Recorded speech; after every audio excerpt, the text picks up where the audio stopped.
Al-haqqu yaitu kebenaran, mir rabbika datang dari Tuhanmu. Kalau sudah tahu kebenaran itu datang dari Tuhanmu, maka kamu jangan sekali-kali ragu-ragu.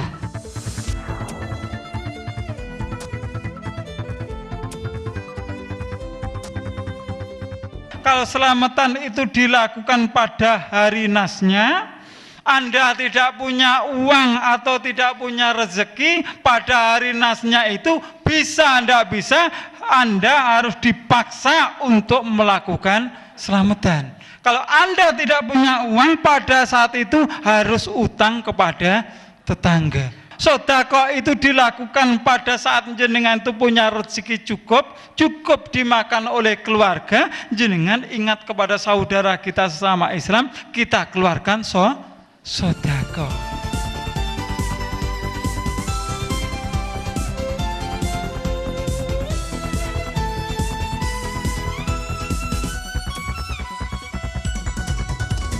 Jadi sedekah itu adalah hak dari Allah. Surat Yasin hak dari Allah. Surat Yusuf hak dari Allah. Tapi kalau bacaan ayat-ayat itu diamalkan atau dibacakan pada hari yang ke-7, ke-40, 100, berarti mencampur adukkan antara ajaran Hindu dengan ajaran Islam.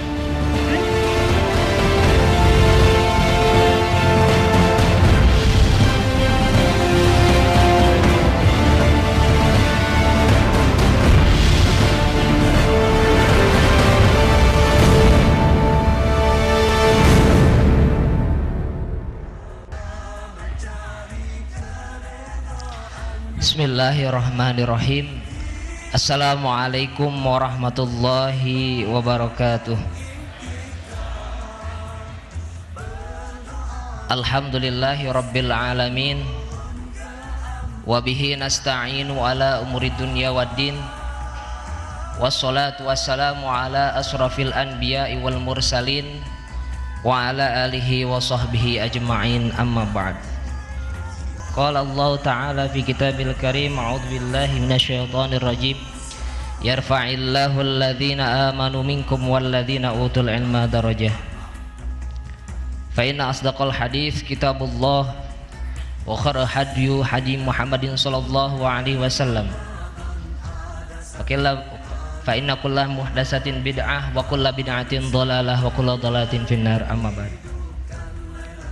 Pertama-tama marilah kita panjatkan puji dan syukur kita kehadirat Allah Subhanahu wa taala, yang mana dialah Allah yang telah memberikan kepada kita nikmat iman serta Islam, juga kesehatan dan kesempatan, sehingga pada malam hari ini kita bisa menghadiri di majelis ilmu ini. Ini tiada lain dan tiada bukan dalam rangka menjalankan kita sebagai khalifah fil ardh, yaitu dalam rangka ibadah, salah satunya itu thalabul ilmi. Mudah-mudahan langkah kita dari rumahnya masing-masing, langkah demi langkah, dicatat oleh Allah Subhanahu wa taala sebagai ibadah. Amin ya Allah ya rabbal alamin. Salawat dan salam semoga tercurah selalu kepada junjungan kita Nabiullah Muhammad sallallahu alaihi wasallam. Tak lupa kepada keluarganya, sahabatnya, tabi'in itba'u tabi'innya, dan tak lupa kepada kita sebalaku umatnya yang tunduk dan taat pada ajarannya. Dan semoga nanti kita di yaumil akhir mendapatkan syafaat dari beliau. Amin ya Allah ya rabbal alamin. Hadirin kaum muslimin rahimakumullah, atas nama pembawa acara dan mewakili dari Muamir Masjid Taqwa, kami ucapkan terima kasih kepada para jamaah yang sudi hadir di majelis mulia ini. Saya akan bacakan susunan acara pada malam hari ini. Yang pertama pembukaan, dan yang kedua tausiah, dan yang ketiga lain-lain, serta yang keempat penutup. Untuk mengawali pada acara kali ini, marilah kita buka acara kita majelis mulia ini dengan bacaan, sama-sama membaca basmalah. Bismillahirrahmanirrahim. Yang kedua adalah tausiah yang akan diisi oleh Al-Ustadz Abdul Aziz dari Kota Blitar. Beliau adalah mantan pendeta Hindu. Tapi sebelum itu saya akan bacakan kurikulum vitae beliau. Nama sebelum Islam beliau adalah Budi Winarno. Dan setelah masuk Islam beliau bernama Abdul Aziz. Tempat tanggal lahir Blitar 10 Mei 1973. Pendidikan sebelum masuk Islam beliau di SD Hindu Sumber Urip Doko tahun 1983. Selanjutnya SMPN Blitar tahun 1986, STM Negeri Blitar tahun 1989. Aktivis PHDI atau Parisada Hindu Dharma Indonesia setingkat dengan mahasiswa. Dan beliau pernah menjadi tokoh spiritual Hindu, beragama Hindu sejak lahir sampai tahun 1994. Terus tahun 1995 beliau menunaikan haji. Setelah menyatakan 2 kalimat syahadat, beliau menyempatkan diri belajar di beberapa pondok pesantren, di antaranya beberapa pondok pesantren di Kalimantan Selatan selama 1 tahun. Di Mojokerto di Ponpes itu selama 5 bulan. Di salah satu pondok pesantren di Gading Blitar selama 1 tahun. Selanjutnya di pondok pesantren di salah satu kota di Tasikmalaya selama 2 tahun. Selanjutnya di pondok pesantren Darul Islah Kras Kediri selama 2 tahun. Aktivitas beliau aktif di Lembaga Kajian Islam Intensif atau LKISI, yaitu mengembangkan agama Islam di beberapa tempat di Jawa Timur. Selanjutnya beliau juga menjadi dai di Dewan Dakwah Islamiyah Indonesia wilayah Jawa Timur, dan beliau juga bergabung bersama Arimetia dengan beberapa para mu'alaf dari berbagai agama. Itulah sekilas tentang kurikulum vitae beliau. Untuk itu tidak menunggu lama lagi, kepada beliau disilahkan.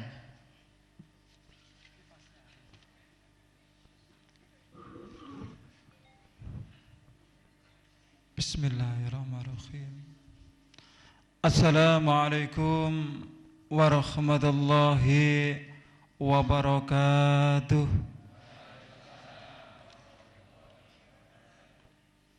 Innal hamdalillah nahmaduhu wa nasta'inuhu wa nastaghfiruh wa na'udzu billahi min sururi anfusina wa min sayyiati a'malina. May yahdihillahu fala mudilla lahu wa may yudlilhu fala hadiya lahu.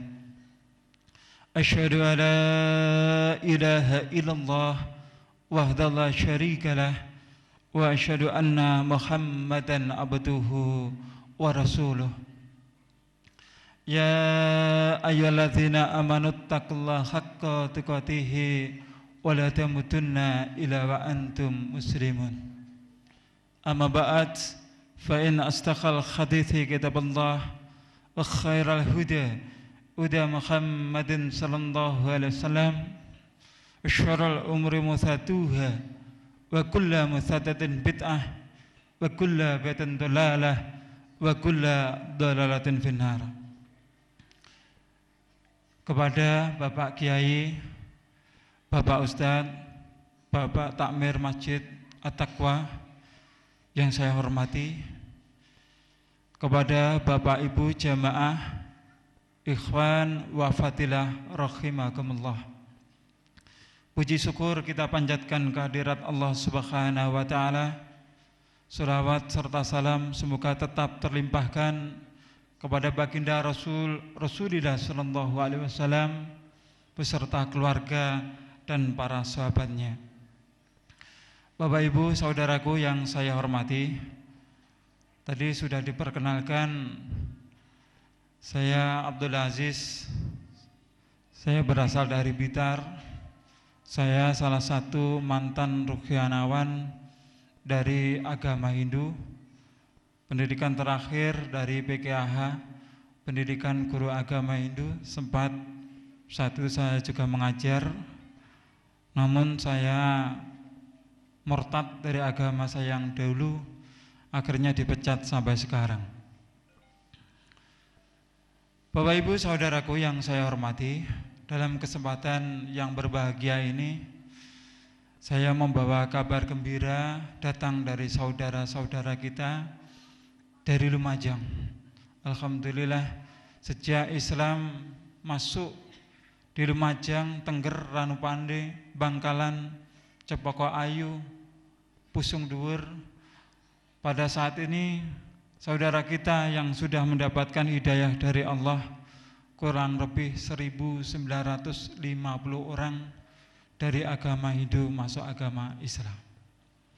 Dan alhamdulillah beberapa minggu yang lalu kita juga mensyahadatkan saudara kita dari agama Hindu 12 orang masuk agama Islam. Alhamdulillahirabbil alamin.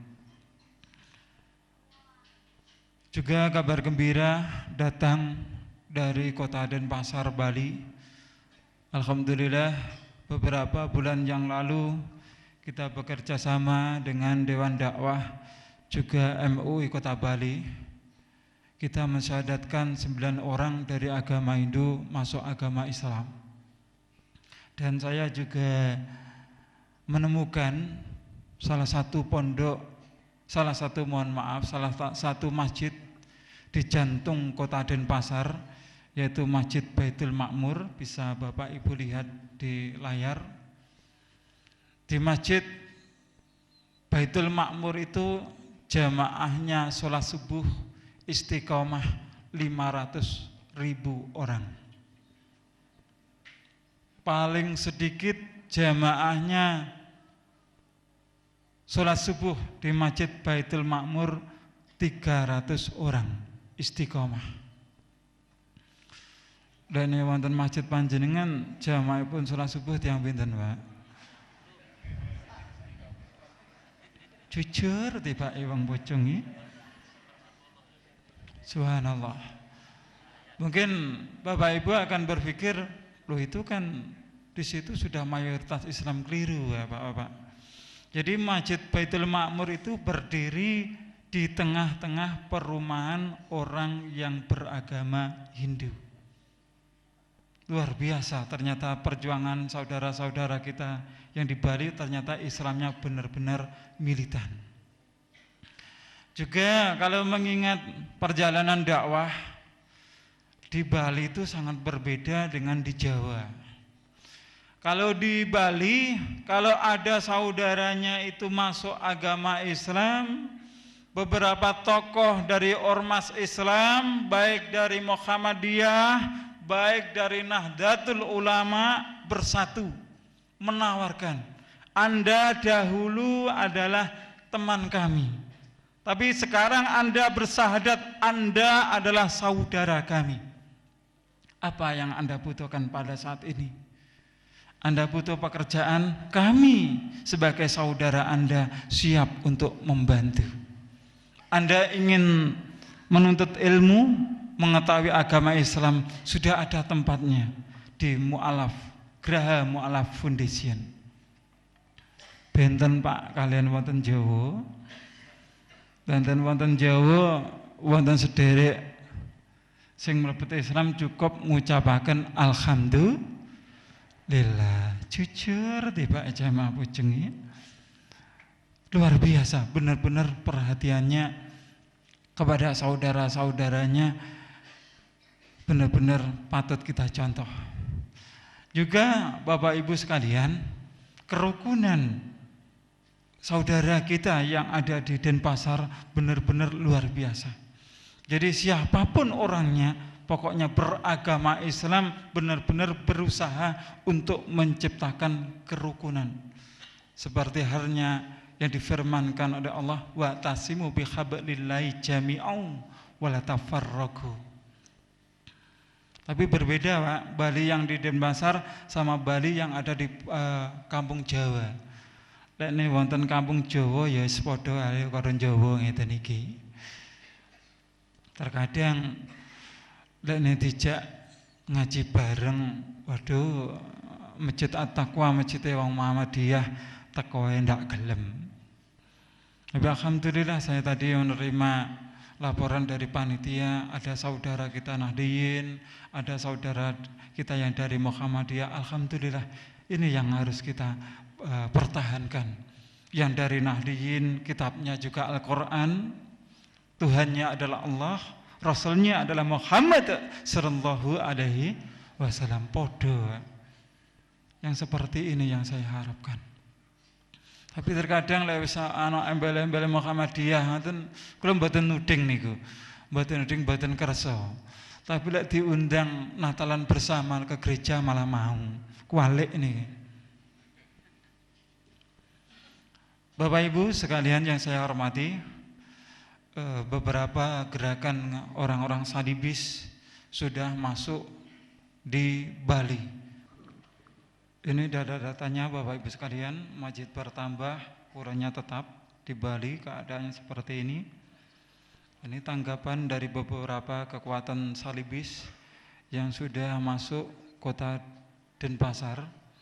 Bahkan di situ bisa Bapak Ibu lihat bahwa gerakan orang-orang salibis sudah membuat gereja tapi berhiaskan pura. Jadi dari luar itu kelihatan pura, tapi di dalamnya ada gambar salibnya. Gerakannya sudah seperti itu. Juga mengadakan yaitu doa-doa yang tujuannya menyembuhkan orang-orang yang sakit dengan mendatangkan keajaiban mulai jam 10 sampai pagi, mengundang Roh Kudus. Setelah Roh Kudus itu datang dengan suara bla bla bla bla bla bla bla bla bla bla bla itu, kira-kira yang datang Roh Kudus atau siapa, Pak? Yang datang adalah setan. Pertanyaannya, kalau yang datang itu bukan Roh Kudus, yang datang itu adalah setan, maka keyakinan mereka Roh Kudus itu akan disuruh untuk menemui saudara-saudara kita yang muslim. Karena kita yang muslim dianggap mereka adalah domba-domba yang tersesat. Akhirnya terjadilah saudara-saudara kita yang muslim yang memang imannya tipis, yang pakai kerudung, pakai jilbab, kerasukan jin. Bisa masuk akal enggak, Pak? Kalau itu memang bisa disinyalir dari imbas virus-virus doa mereka. Bisa masuk akal enggak? Bisa masuk akal enggak? Bisa, Pak. Kalau enggak bisa, kenapa yang kerasukan jin bukan pelacur-pelacur itu? Kenapa yang kerasukan jin bukan orang-orang yang di jalan-jalan? Tetapi yang kerasukan jin justru saudara-saudara kita muslim yang mereka pakai kerudung, pakai jilbab. Bahkan ini Bapak Ibu sekalian, doa pemulihan bangsa ini ada saudara kita yang bernama Gus Dur juga ikut diundang karena beliaunya juga dipaksa. Itu data yang kami dapatkan. Namun setelah didoakan bukan sembuh, Pak. Habis didoakan Gus Dur malah justru masuk rumah sakit.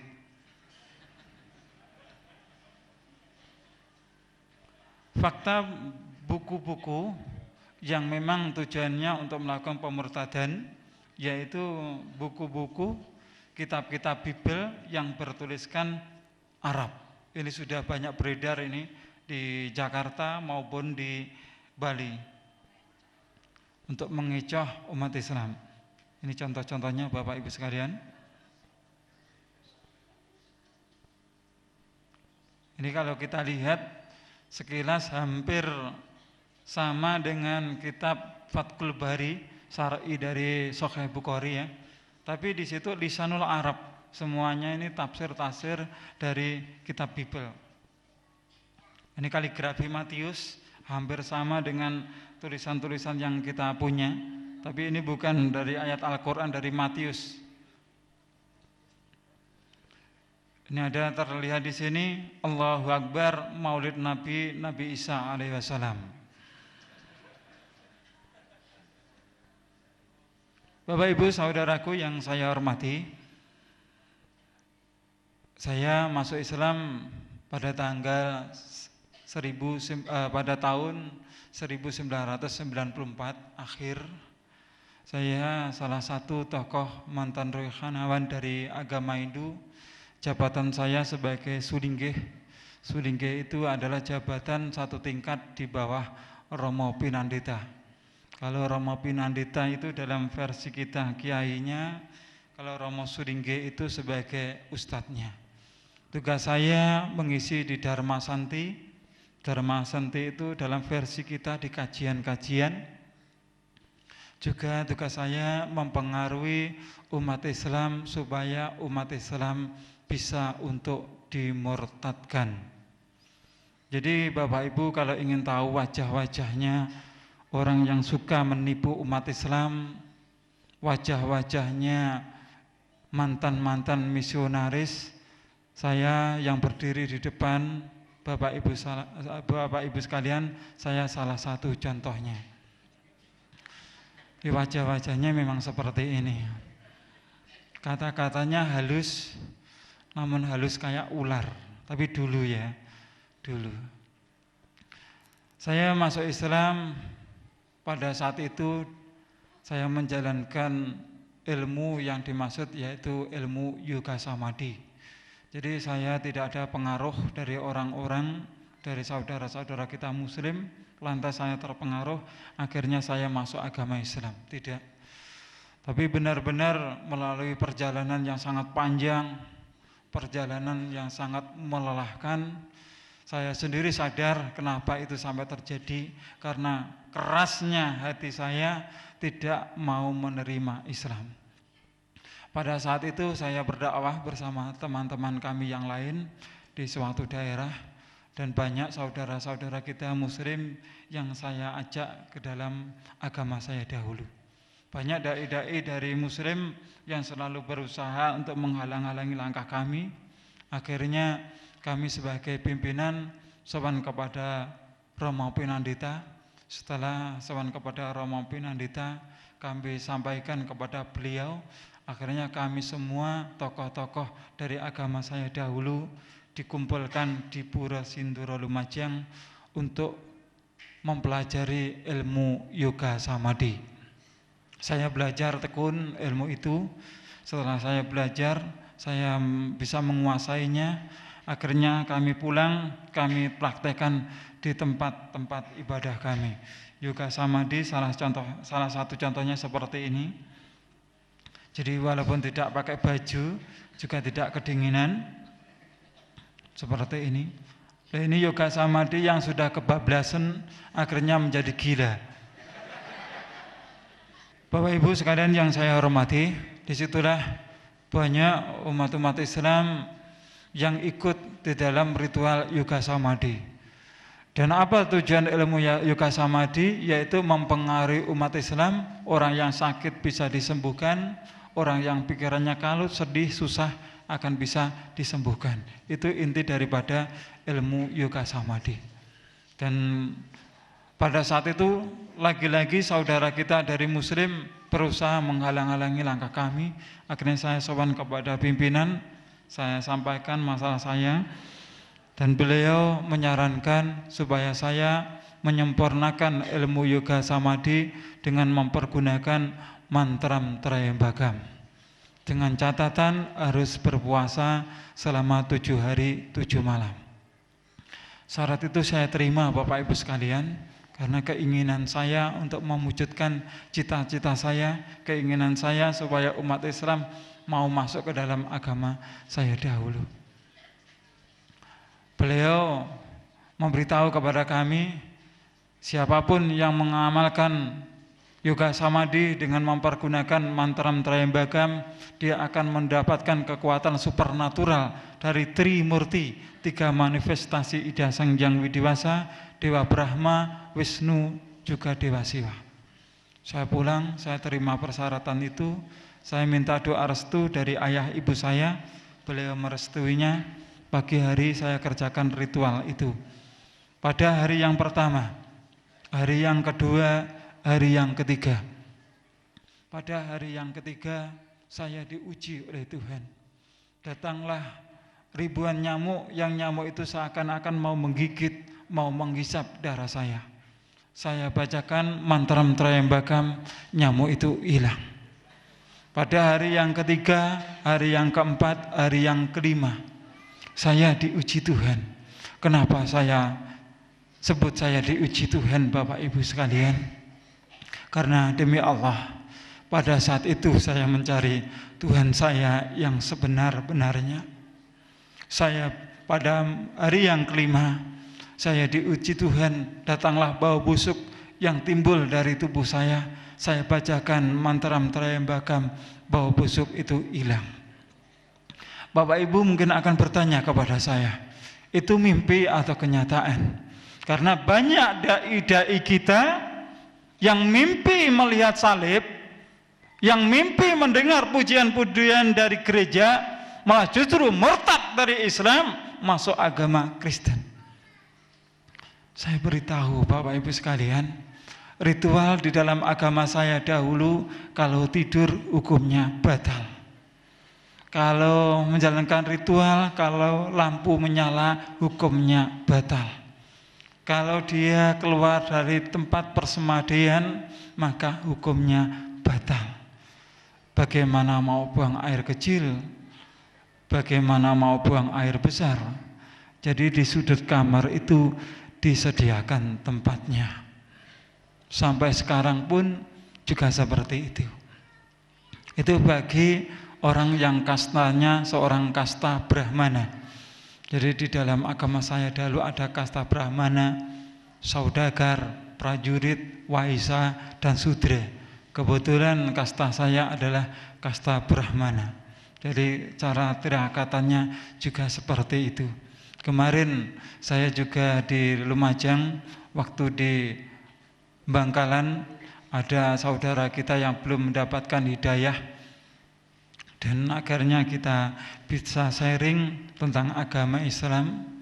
Pada saat itu dia juga menjalankan ritual, yang ritualnya yaitu tidak mandi selama 2 bulan. Waktu disahadatkan tuh baunya luar biasa Bapak Ibu sekalian.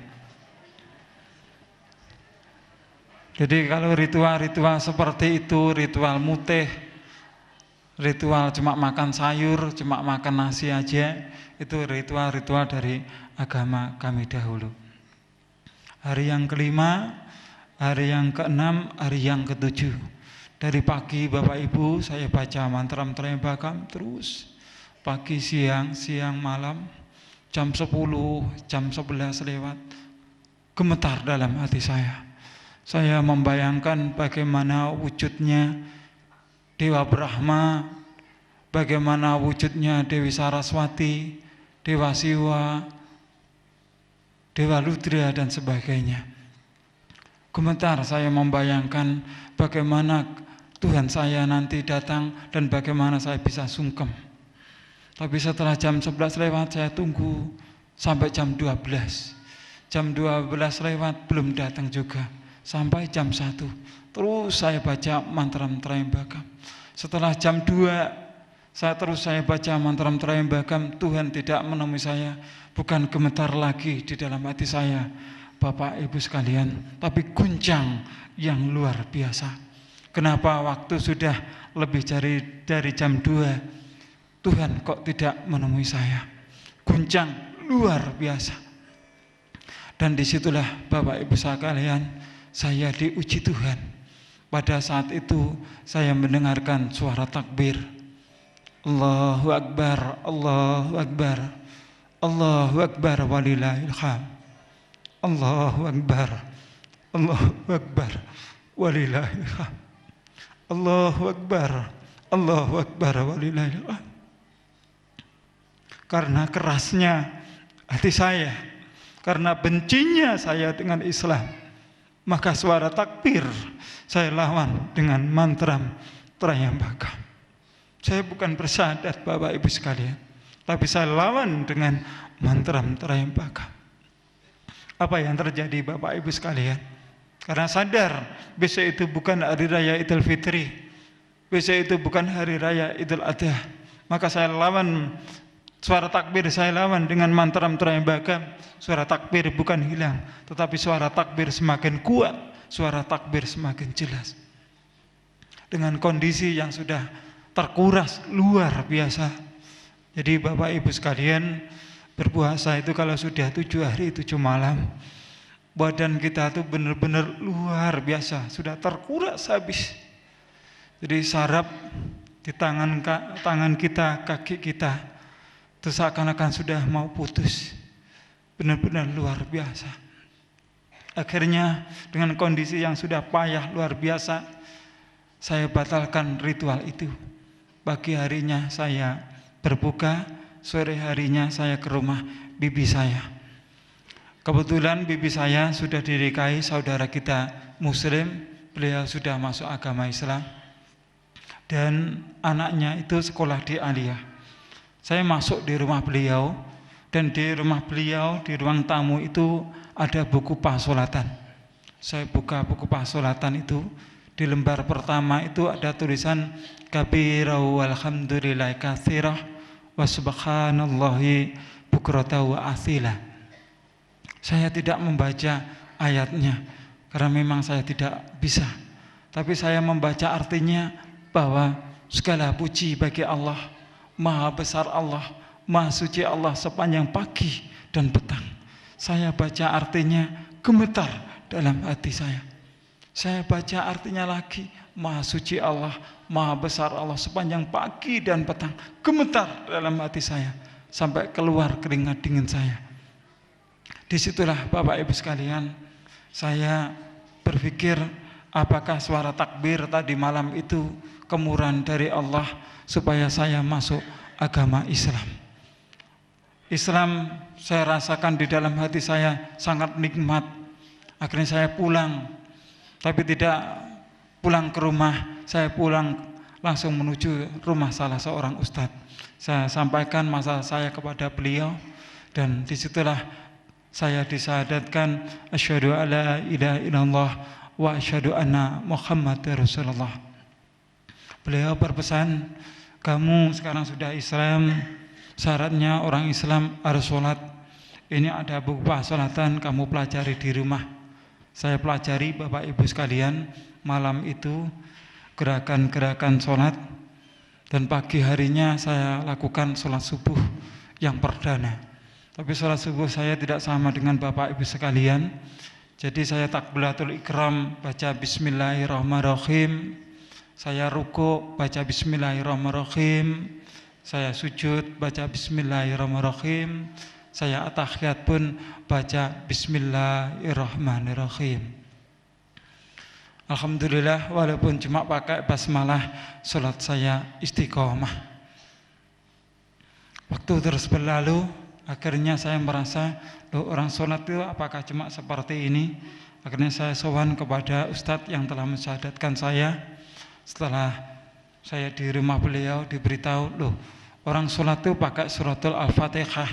Saya hafalkan Al-Fatihah itu. Setelah saya bisa, saya pakai Al-Fatihah itu di dalam sholat saya. Saya tidak berani Bapak Ibu sekalian, saya habis baca Al-Fatihah itu baca surat An-Nas, surat Falak, surat Ikhlas, tidak berani. Kenapa?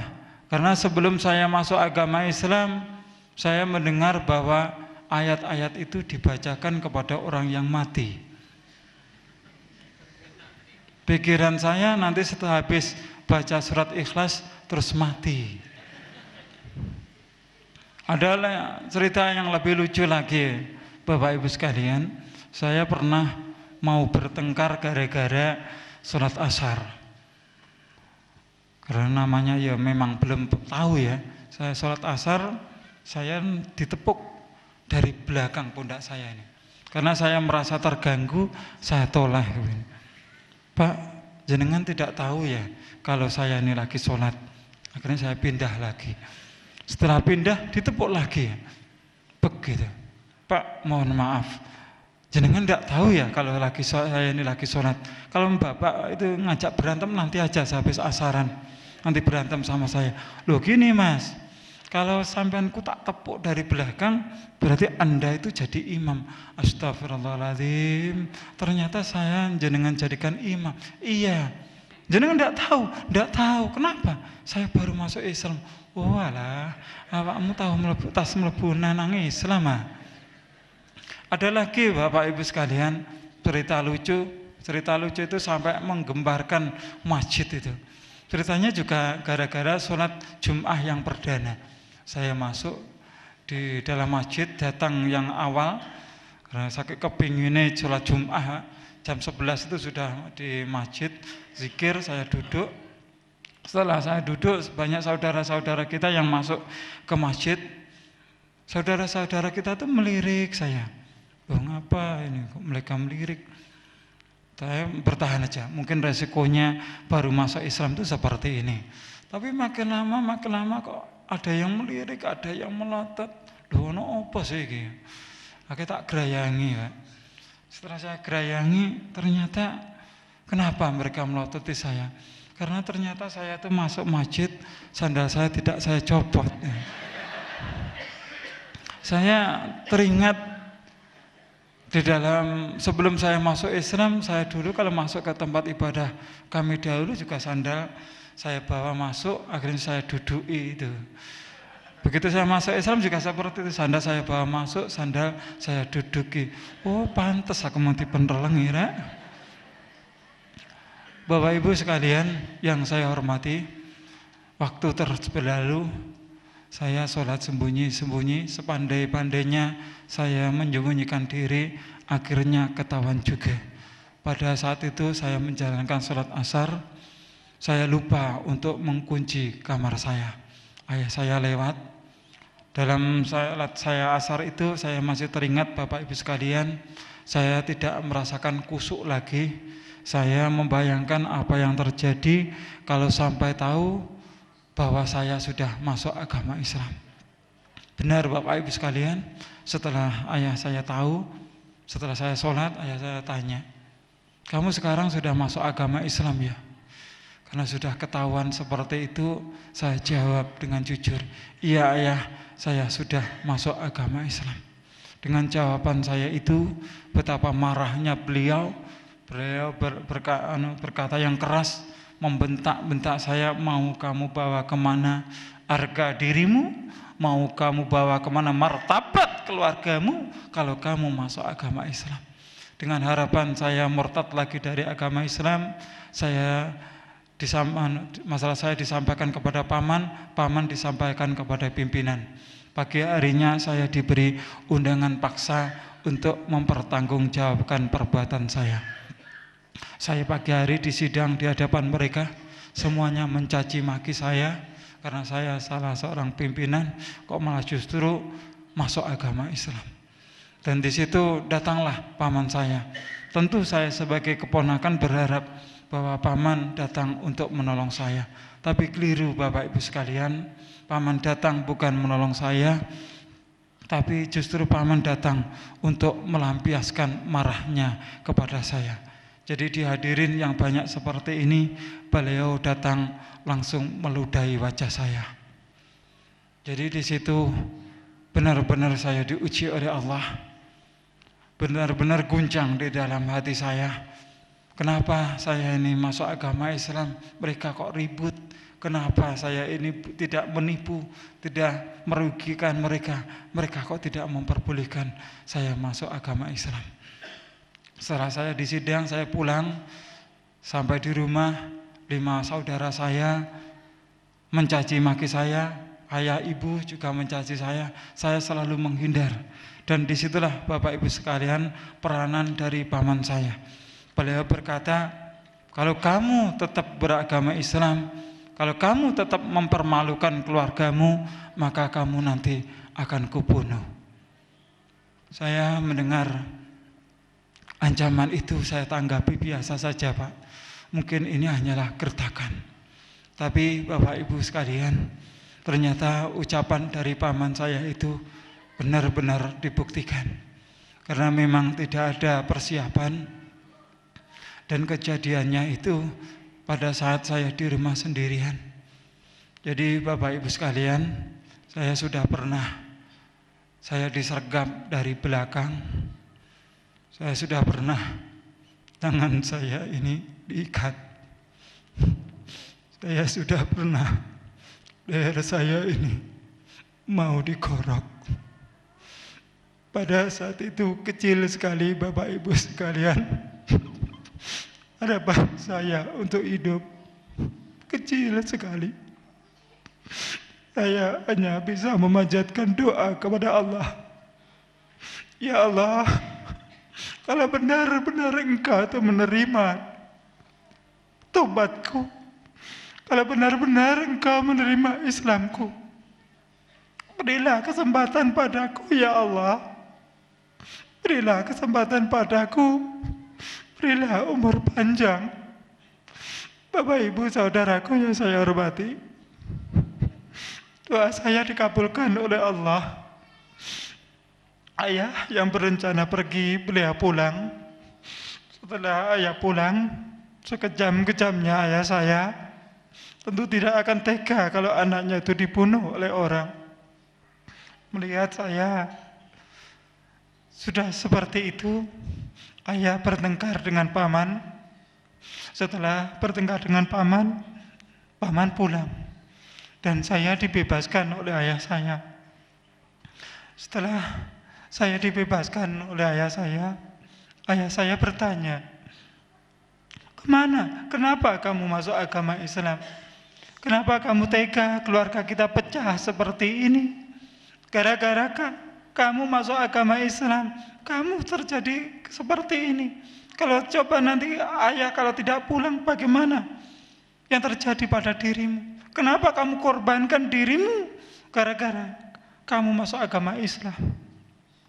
Saya terangkan Bapak Ibu sekalian, ayah, demi Allah ayah, pada ritual saya yang kemarin, pada hari yang ketiga saya diuji Tuhan, datanglah ribuan nyamuk, saya bacakan mantra-mantra yang bakam hilang. Pada hari yang kelima, saya diuji Tuhan, datanglah bau busuk, saya bacakan mantra-mantra yang bakam hilang. Tapi demi Allah ayah, di hari yang ketujuh saya diuji oleh Tuhan dengan suara takbir. Saya lawan dengan mantra-mantra yang bakam bukan hilang, tetapi suara takbir semakin kuat, suara takbir semakin jelas. Dengan keterangan itulah Bapak Ibu sekalian, berlinanglah air mata ayah saya. Aku sebagai ayahmu belum pernah menjalankan ritual 7 hari 7 malam. Paling lama aku menjalankan ritual 3 hari 3 malam. Bagaimana kamu bisa masuk agama Islam? Ayah, kalau dahulu kita membawa saudara kita, kalau dahulu kita membawa saudara Islam masuk ke dalam agama kita, kita syahadatkan Om Swastiastu, Om Awe Genamastu, Ekam Eva Adutiam Brahman, mengadakan sajen-sajen, mengadakan selamatan, baru bisa masuk agama Islam. Tapi ayah kalau ingin masuk agama Islam mudah ayah. Ayah cukup membaca kalimat syahadat, ayah sudah Islam. Ayah saya diberi hidayah oleh Allah Subhanahu wa taala. Bapak Ibu sekalian, beliau minta disyahadatkan. Akhirnya kami berjabat tangan, saya syahadatkan asyhadu alla ilaha illallah wa asyhadu anna Muhammadar Rasulullah. Suatu kebanggaan bagi saya seorang anak yang telah bisa membawa orang tua saya masuk agama Islam. Namun Allah Maha Besar, Allah lah yang menentukan segala-galanya. Setelah 3 hari ayah saya membaca syahadat, beliau meninggal dunia. Sepi rasa di dalam hati saya. Satu-satunya keluarga saya yang sudah masuk agama Islam baru ayah saya. Setelah 7 hari kemudian, kami 5 bersaudara dikumpulkan, diberi harta waris peninggalan beliau. Dan harta waris yang diberikan kepada saya, saran dari Ustadz yang telah mensyahadatkan saya supaya dijual. Dan harta waris itu semuanya saya jual, saya tabungkan di ONH. Alhamdulillah atas ridha Allah Subhanahu wa taala. 1 tahun setelah saya masuk agama Islam, saya dipanggil oleh Allah menunaikan ibadah haji ke Mekah Al-Mukarramah. Setelah saya pulang dari Mekah, saya dakwahkan Islam kepada keluarga saya, dan alhamdulillah atas ridha Allah, ibu saya sebelum beliau meninggal dunia, beliau juga sudah Islam. 5 saudara saya, alhamdulillah semuanya diberi hidayah oleh Allah, semuanya juga sudah masuk agama Islam. Dalam kesempatan yang berbahagia ini, dengan kerendahan hati, saya minta doa restu dari Bapak Ibu sekalian. Semoga keislaman ayah ibu saya, keluarga saya diterima oleh Allah Subhanahu wa ta'ala. Bapak Ibu sekalian, saudaraku yang saya hormati, itulah kesaksian saya bagaimana saya bisa menemukan kebenaran, yaitu Islam. Penuh perjuangan. Seandainya pada saat itu saya takut ancaman dari paman saya, keluarga saya, mungkin saya belum bisa menemukan Islam, satu-satunya agama yang benar-benar diridhai oleh Allah Subhanahu wa ta'ala. Bapak Ibu saudaraku yang saya hormati, di dalam Al-Quran Allah Subhanahu wa ta'ala telah berfirman, walan tardo angkal yahudu walan nasoro hatta tattabi'a milatahum. Orang-orang Yahudi, orang-orang Nasrani tidak akan ridha kepada kamu sebelum kamu mengikuti milah atau agama mereka. Sekarang kalau Nasrani kita sudah tahu. Sekarang kita membahas tentang Yahudi. Saya ingin bertanya kepada Bapak Ibu sekalian, dari mana asalnya agama Hindu itu? Agama Hindu dari India. Yang saya tanyakan, asal mulanya agama Hindu. Dari mana Pak asal mulanya agama Hindu? Yang bisa menjawab, saya beri buku tulisan-tulisan saya, bisa Bapak Ibu dapatkan. Dari mana asal mulanya agama Hindu? Iya, asal mulanya dari India. Asal mulanya Persia. Ada lagi yang bisa menjelaskan lagi? Musa Samiri, hampir sama. Jadi Bapak nanti bisa minta ya buku saya kasih nanti. Bukan koncone Pak, ini semua ya juga koncone gitu loh ya. Tapi beliau memang menjawab benar. Jadi keterangan yang benar begini, agama Hindu itu berasal dari peradaban Sungai Indus, berakar pada tradisi setempat. Sindu berasal dari bahasa Sangsekerta. Orang bangsa Persia menyebutnya Sindu adalah Hindu. Maka peradaban di Sungai Indus, keyakinan yang ada di lembah Sungai Indus dijadikan agama, yaitu agama Hindu. Makanya Bapak Ibu sekalian kalau bertanya kepada mereka, kapan Weda itu diturunkan? Kepada siapa Weda itu diberikan? Jawabannya tidak ada yang tahu. Karena apa? Berakar pada tradisi setempat. Setelah relatif hidup damai, tentram, bahagia, 300 tahun kemudian lembah Sungai Indus dijajah oleh bangsa Arya. Bangsa Arya memenangkan peperangan itu. Bangsa Arya mengenalkan kasta. Kasta diterima oleh mereka. Jadi termasuk tadi kasta Brahmana, saudagar, prajurit, waisa, dan sudra. Dulu kalau saya masih beragama Hindu, kasta saya yang paling tinggi. Jadi jamaah saya itu kalau datang kepada saya munduk-munduk gitu ya, sampai jongkok-jongkok itu. Atau juga jamaah saya kalau ingin salim, ada orang 15 itu jejer semua.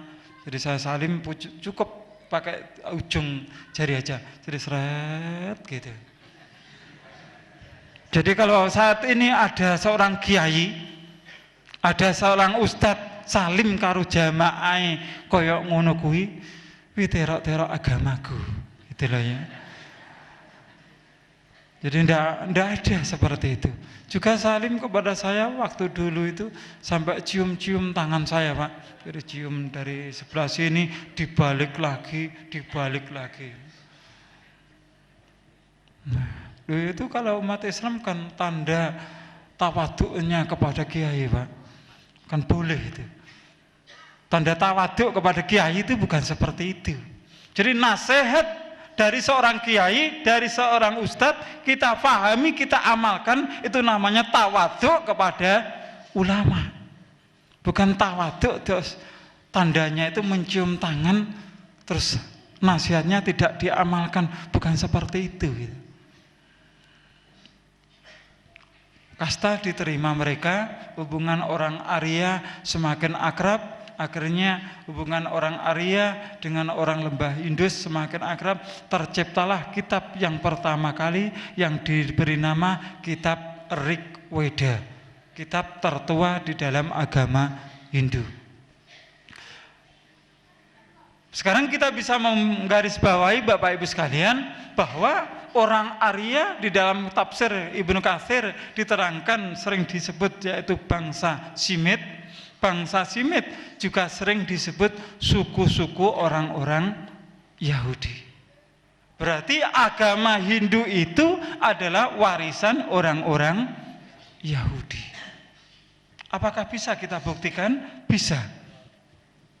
Di dalam buku karya Ida Bedanda Suparta Ardana, di dalam buku sejarah perkembangan agama Hindu di Indonesia diterangkan bahwa orang Hindu itu adalah hubungan antara orang Arya dengan orang-orang di lembah sungai Indus. Ini buku-buku mereka. Akhirnya terciptalah kitab yang pertama kali yang diberi nama Kitab Rig Weda. Juga di dalam Al-Quran pada surat Al-Baqarah ayat 93 Allah Subhanahu wa Ta'ala telah berfirman, yang artinya peganglah teguh-teguh apa yang kami berikan kepadamu dan dengarkanlah. Mereka menjawab, kami mendengar tetapi tidak mentaati, dan telah diresapkan ke dalam hati mereka itu kecintaan untuk menyembah anak sapi karena kekafirannya. Bisakah kita buktikan lagi? Bisa. Umat Hindu juga menghormati sapi. Lembu yang berwarna putih disakralkan oleh umat Hindu di Bali, tepat di Gunung Raung, di Desa Taro, Tegalalang, Gianyar. Karena sapi adalah palinggian Batara Siwa. Namun sapi yang ada di India sama sapi yang ada di Bali jauh berbeda. Kalau sapi yang ada di India, setiap pagi kalau ada orang sakit, kencingnya sapi diambil, dibuat untuk membasuh muka. Itu sapi di India. Tapi kalau sapi di Bali, sapi yang disakralkan itu sapi yang berwarna putih. Sapi yang berwarna hitam boleh disembelih, boleh dijadikan kornet, boleh dijadikan pentol bakso. Ini kalau di Bali. Kalau di Jogja beda lagi, bukan sapi tapi kerbau yang diberi nama Kiai Selamat. Kapan kerbau itu ngaji? Kapan kerbau itu sholat Jum'ah? Kapan kerbau itu puasa Ramadan? Ngono lho umat Islam lilo, lek kebo iki diceluk kiai. Jenengan pun lilo, Pak. Iki gelar yang diberikan masyarakat kepada orang yang faham tentang hukum agama Islam. Seperti halnya yang terjadi kemarin, ada saudara kita nikah di bawah umur, yaitu 12 tahun. Namanya siapa? Jangan panggil sah, Pak. Panggil puji saja. Anda jangan rela kalau gelar sah itu dipakai mereka. Di dalam Al-Quran boleh, Pak, poligami. Boleh. Tapi tujuannya untuk dakwah, untuk memperjuangkan agama Islam. Lolek rabi nanti di bawah umur masih 12 tahun. Apa tujuannya, Pak? Mencari kepuasan. Apa wong lanang iki rabi golek kepuasan ngono kuwi? Lho bojoku kurang siset ya, Pak. Apa ya ngono jawabane? Jujur ae iki wong lanang-lanang iku lho. Sing ana ngarep-ngarep iki lho. Ibu-ibu tak ewangi, Bu. Apa kurang siset? Lek orang siset tak warai, Pak. Carane kurang siset, jenengan kepengen puas kurang siset, cepet nelawang, Pak. Luwih siset malih mangke. Padahal di dalam karikatur Nabi, orang-orang salibis sudah membuat karikatur bagaimana Rasulullah itu nikah di bawah umur, terutama dengan Ibu Aisyah usia 9 tahun. Padahal dalam hadis, apakah usia 9 tahun itu Ibu Aisyah langsung dikumpuli oleh Rasulullah? Tidak. Namun orang-orang kafir, orang-orang salibis bergerak seperti itu. Maka kita sebagai umat Islam kalau sudah tahu pergerakan orang-orang salibis melecehkan agama Islam, seharusnya kita umat Islam tahu diri gitu loh, Pak. Ngoco gitu loh ya. Lu lek putuku tak rabi ya apa iki ngono loh. Karep saya seperti itu. Udah, kita tinggalkan dulu, waktunya nanti habis nih. Nah, juga ini bisa Bapak Ibu sekalian lihat ada Dewa Brahma, Dewa Ganesha, di bawahnya juga ada sapi. Bahwa sapi itu adalah sebagai palinggihan Batara Siwa, dan jelas keterangan bahwa mereka adalah keturunan orang Yahudi. Di samping kiri itu ada Dewa Ganesha, kepala manusia, tubuhnya manusia, kepalanya gajah. Ini dalam kitab Bhagavad Gita diterangkan bahwa Dewa Brahma itu lagi marah kepada Dewa Ganesha. Karena apa? Dewa Ganesha itu dewa yang paling nakal, jarang pulang di rumah. Namun setelah pulang dari rumah karena marahnya Dewa Brahma, langsung kepala Dewa Brahma itu dipenggal oleh Dewa Ganesha, langsung dipenggal oleh Dewa Brahma. Setelah dipenggal baru sadar dia, loh ternyata ini adalah anakku. Setelah dia sadar, dia ke belakang mencari gajah, kepala gajah dipenggal, ditempelkan kepada kepala anaknya, akhirnya kepala anaknya tubuhnya manusia, kepalanya gajah. Masuk akal enggak, Pak? Tidak masuk akal. Kalau di samping itu Dewi Saraswati, ada juga dengan dewa kecil. Nah, dewa kecil ini sampai detik ini tidak saya ketahui siapa namanya, tidak tahu. Tapi yang perlu kita lihat, dewa kecil ini kok pakai pempes gitu. Ternyata di alam nirwana juga ada yang jual pempes. Ini konsep ketuhanan saya dahulu. Yaitu tadi di dalam agama saya dahulu disebut yaitu keluarga Sukinah, bukan Sakinah ya, keluarga Sukinah. Ajaran Hindu mereka melarang melakukan poligami. Nah, mereka benar-benar melarang ajaran poligami. Ibu-ibu, sekarang pertanyaan tadi kan sudah saya bela. Sekarang saya ganti bertanya. Kalau bapak-bapak poligami boleh enggak, Bu? Tidak, enggak rela, Pak. Tak tembungne jenengan mau kan enggak tak bela, saya tak bela, tak tembungne enggak oleh, Pak. Dalam Al-Qur'an boleh lah, Ibu. Al-Qur'an, tapi jenengan enggak boleh, itu hak jenengan. Ajaran agama saya dahulu melarang poligami. Ini pandangan mereka poligami hanya mendatangkan perpecahan, perselisihan, pertengkaran dan sebagainya.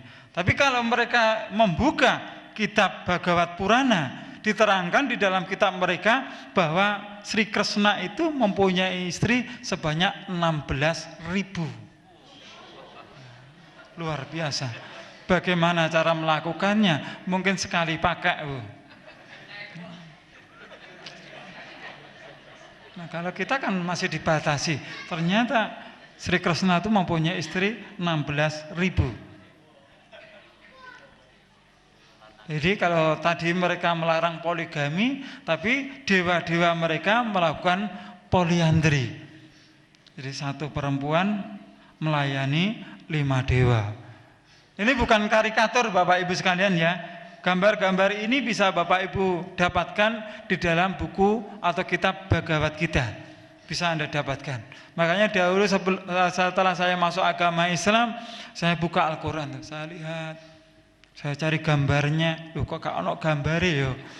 Al-Quran golek gambare gak ono. Tak kira ya kayak kitab saya. Pura-pura tahu itu Pak. Kon saya buka itu. Gak ono gambare ya bener anjane gak ono gambare. Ini konsep ketuhanan kami dahulu saya berikan kepada Bapak Ibu sekalian untuk bukan itu untuk ditertawakan tapi bukan. Tapi bagaimana kita menyerap ilmu ini, bagaimana kalau kita nanti bertemu dengan saudara kita yang belum mendapatkan hidayah dari Allah Subhanahu wa taala, kita bisa mematahkan dogma mereka. Itu harapan saya. Lu anak pocong gak anak wong Hindu Pak, golek Pak, nang Lumajang, nang Banyuwangi banyak yang belum mendapatkan hidayah. Itu tugas kita. Gitu ya. Ini ada Dewa Siwa yang lari pagi dengan Dewa Ganesha. Ini ada dewa karena capeknya melayani umat di dunia akhirnya sakit punggung, pijet-pijetan Bapak Ibu sekalian. Ini ada Dewa Anoman, mereka meyakini bahwa gempa itu gunung itu dipindah dari tempatnya. Ini buktinya ya. Ini Dewa Petir. Ini ada dewa dengan dewi yang lagi mesra-mesraan di alam nirwana. Sekarang apa pengaruhnya ajaran Hindu dalam usaha pemurtadan akidah kepada umat Islam? Bisa Bapak Ibu lihat di sini bahwa sekarang terjadi di kota-kota melakukan yaitu yoga samadhi atau melakukan meditasi. Bisa Bapak Ibu lihat di sini bahwa guru sejati Putu Ngurah Ardika memberikan inisiasi kepada jamaahnya peserta meditasi. Kalau Bapak Ibu lihat di situ, ibu yang pakai kerudung itu agamanya Islam atau Hindu? Islam. Ikut meditasi orang-orang yang beragama Hindu. Bahkan Ibu Putu Ngurah Ardika ini pernah mengatakan di dalam majalah Raditya bahwa saat agama itu menjadi beban, meditasi itu menjadi alternatif. Yang artinya kalau Anda itu beragama Islam, Anda tidak menemukan kebenaran Islam, Anda tidak menemukan kedamaian di dalam agama Islam, Anda keluarlah dari agama Islam, masuklah ke dalam agama Hindu. Kayak ngono lho, diloi. Astagfirullahaladzim. Ini terjadi di kota-kota Bapak Ibu sekalian. Nah ini ada lagi Sai Baba untuk seorang muslimah. Siapa yang mengatakan itu adalah Ibu Khairunisa dari Surabaya? Bisa dari sudut kanan yang paling bawah itu bapak-bapak, ibu-ibu baca. Coba bayangkan Sai Baba untuk seorang muslimah. Bukan Rasulullah Bu, tapi Sai Baba. Padahal Sai Baba ini dalam penggabungan berbagai macam agama besar di dunia, Sai Baba pedomannya adalah agama Hindu. Pijakannya Sai Baba adalah agama Kristen. Yang ada di kanan Sai Baba adalah agama Buddha. Yang ada di kiri Sai Baba adalah agama Konghucu. Semua agama dicampur aduk oleh Sai Baba dan Islam itu yang ingin dihancurkan oleh Sai Baba. Dengan mengganti lafaz zikir la ilaha illallah diganti Syairam nama siwaya, Syairam nama siwaya. Loh sampean kok iso? Aku mbiyen ngono kuwi ya. Ini program dari Sai Baba. Ini pornografi mereka juga tidak setuju. Jadi dengan RUU pornografi tidak setuju. Bisa Bapak Ibu lihat di sini. Kenapa? Di dalam agama Hindu itu ada ajaran met-metan. Di met-metan ini dilakukan setelah 5 hari raya Nyepi. Jadi hari raya Nyepi, setelah 5 hari keluar di lapangan, laki-laki perempuan berebutan. Met-metan itu artinya ciuman massal ya. Boleh mencium, setelah cium-ciuman dengan gratis, dengan poyokan, akhirnya disiram dengan air. Keterangan di majalah ini bahwa setelah disiram air maka dosanya akan diampuni. Nah ini sudah disiram. Coba Bapak Ibu lihat betapa malunya ada seorang putri diciumi sebanyak laki-laki hidung belang ya, seperti itu. Nah, ini ajaran-ajaran mereka. Dan yang perlu Bapak Ibu sekalian ketahui bahwa mereka bekerja sama dengan orang-orang salibis. Bisa Bapak Ibu lihat di sini sebagai data kami, dari sebelah kanan ada gambarnya, fotonya, yaitu Royandi Utasoid. Siapakah dia? Ketua PDS, Partai Damai Sejahtera. Orang Hindu bekerja sama dengan orang-orang salibis. Makanya dalilnya jelas, walantardo angkal yahudu walanasoro hatta tattabi'a milatahum. Hati-hati Bapak Ibu sekalian. Ini beberapa kitab di dalam agama Hindu, banyak sekali. Kebetulan kitab-kitab ini sudah saya pelajari. Ada kitab Surti, Samaweda, Rigveda, Bhagavad Gita, Itihasa, dan sebagainya. Ini kitab-kitab di dalam agama saya dahulu. Baik, tadi sudah kita pecahkan bahwa Yahudi itu, agama Hindu itu adalah pecahan dari orang-orang Yahudi.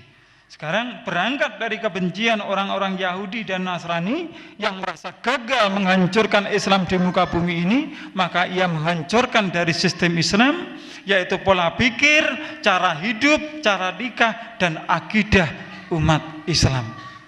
Dia merusak, mengacak sistem Islam, pola pikir umat Islam, agar umat Islam tidak menganggap Al-Quran sesuatu yang mulia dan sempurna. Agar tidak sampai dengan pemahaman Al-Quran, mereka menghancurkan pola pikir umat Islam, mereka gusur umat Islam dari pemikiran kembali pada Al-Quran dan As-Sunnah, yaitu hadis Nabi Rasulullah SAW.